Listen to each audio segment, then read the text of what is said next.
Ne vous est-il jamais arrivé de vivre quelque chose de très beau et de sincère, de vous sentir heureux et épanoui, et d'avoir l'impression prétentieuse que rien ne changera jamais?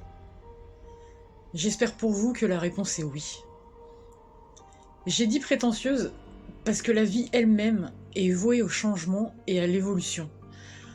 Alors prétendre que rien ne changera jamais est une pure illusion, un mensonge, une utopie. Pour preuve, vos meilleurs souvenirs, c'était quoi? Si ce ne sont que des souvenirs, c'est qu'ils font partie de votre passé. Et que s'est-il passé?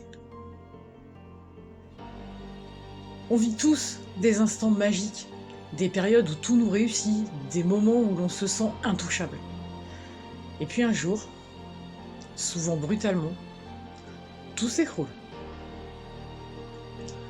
On perd son emploi, on se sépare, on divorce, ou la maladie fait irruption dans notre quotidien.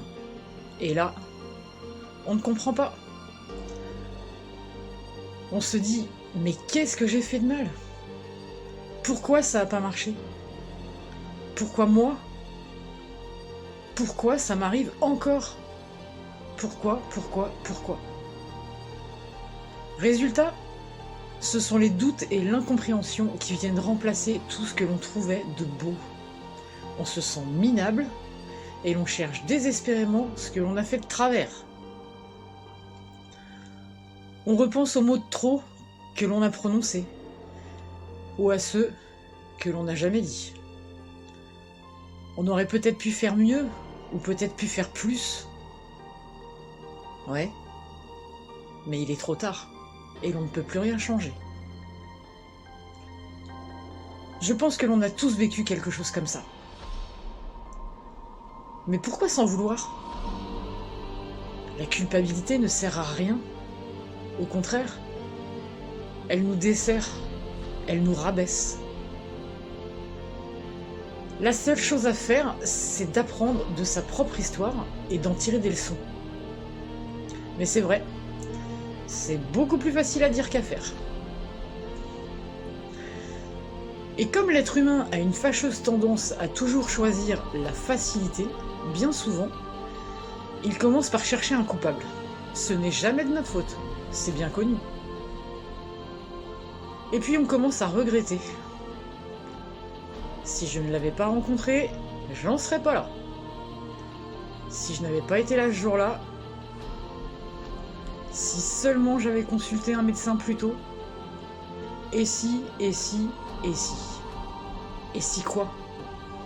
Si les poules avaient des dents? Au lieu de pleurnicher sur notre propre sort, il serait peut-être préférable d'être honnête avec soi-même et de mettre à profit ce que cette expérience nous a appris. Vous ne croyez pas? Mais lorsque l'on nous pose la question, les premières réponses qui nous viennent à l'esprit, c'est « De toute façon, j'ai fait tout ça pour rien ». Ou bien « Je pense que j'ai perdu mon temps ».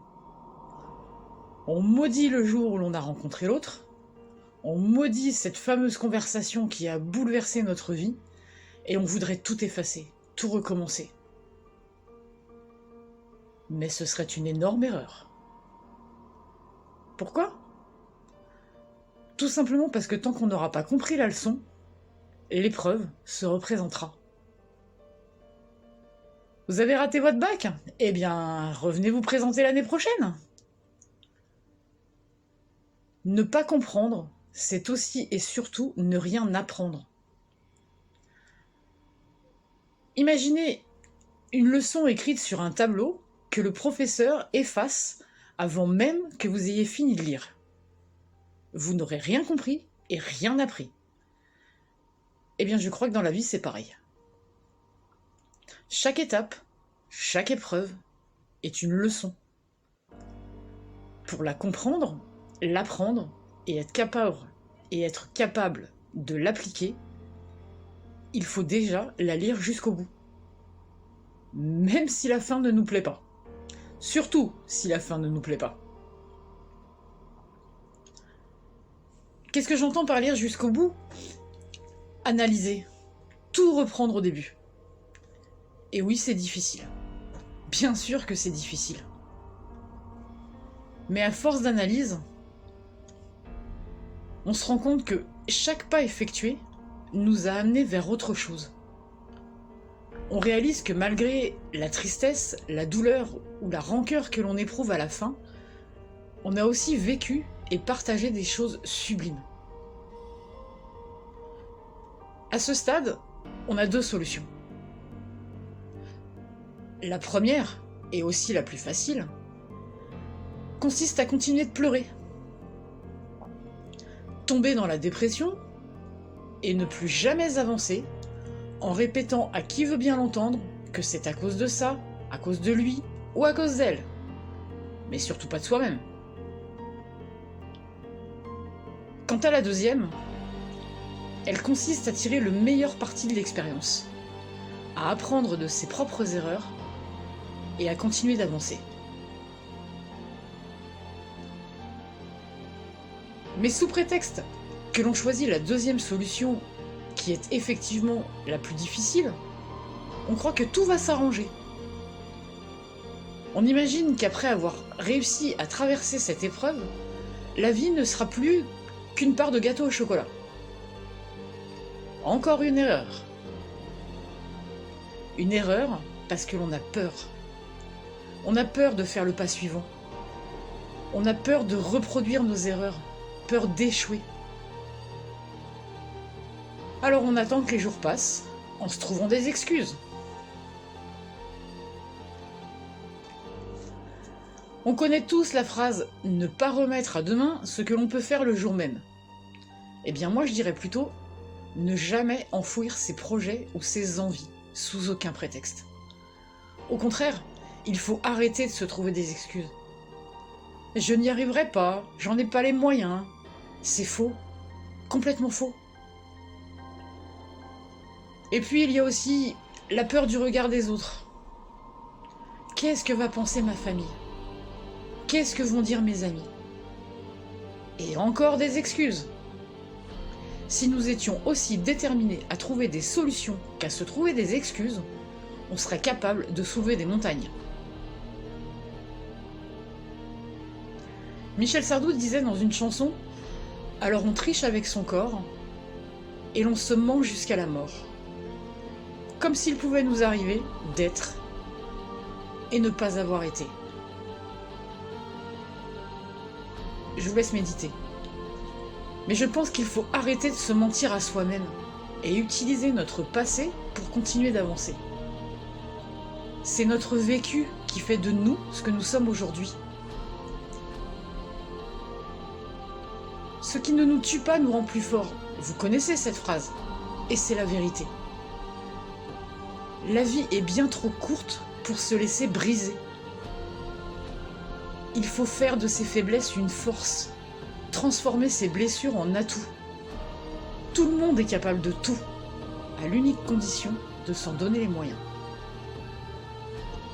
Et le meilleur moyen, c'est quoi? C'est d'y croire. C'est juste d'y croire. Mais encore une fois, il est bien plus facile de dire « je n'y arriverai pas » que d'essayer. C'est beaucoup moins risqué et ça ne demande aucun effort.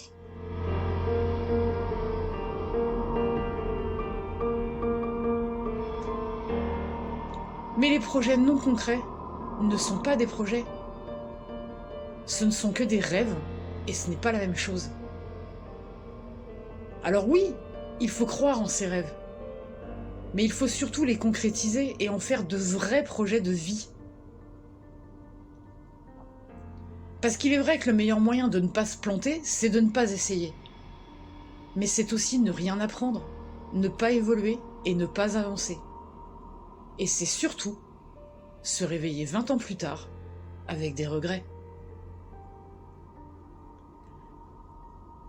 Personnellement, je pense qu'il est préférable de se réveiller avec le remords d'avoir essayé et perdu qu'avec le regret de n'avoir rien fait.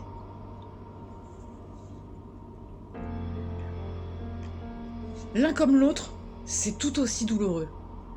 Mais si tous les regrets sont des remords, tous les remords ne sont pas des regrets. Et on m'a souvent répété « il vaut mieux vivre avec des remords qu'avec des regrets ». Cette phrase, vous allez la retrouver plus d'une fois dans le roman. J'ai mis 10 ans à comprendre la différence. Et finalement, j'ai longtemps pensé le contraire. Parce que les regrets, on les enferme, on les noie et on n'y pense plus. Alors que le remords nous ronge d'année en année et l'on garde un sentiment de culpabilité. Alors bien sûr, l'idéal serait d'avoir ni l'un ni l'autre. Mais malheureusement, on a tous un passé. La seule différence entre remords et regrets, c'est ce que l'on va en faire après. Moi, j'en ai tiré des leçons et j'ai beaucoup appris. Aujourd'hui, il me reste beaucoup plus de remords que de regrets. Mais pour les deux, je dis merci. Merci. Parce que je les ai compris et parce que je les ai acceptés. Si vous lisez le roman « Ton regard m'a tué », vous comprendrez quels sont mes remords et mes regrets. Je vous laisse les liens dans la description. Et si vous découvrez la chaîne aujourd'hui, sachez qu'il y a un peu plus de 20 ans, un événement a bouleversé ma vie. C'est cette expérience que je partage aujourd'hui en vidéo. Mon but est de vous aider. Si vous vivez ou avez vécu quelque chose de similaire, je voudrais vous faire gagner du temps. Vous aider à comprendre et surtout à continuer d'avancer. Alors pensez à vous abonner et n'oubliez pas, ne lâchez pas, n'abandonnez pas.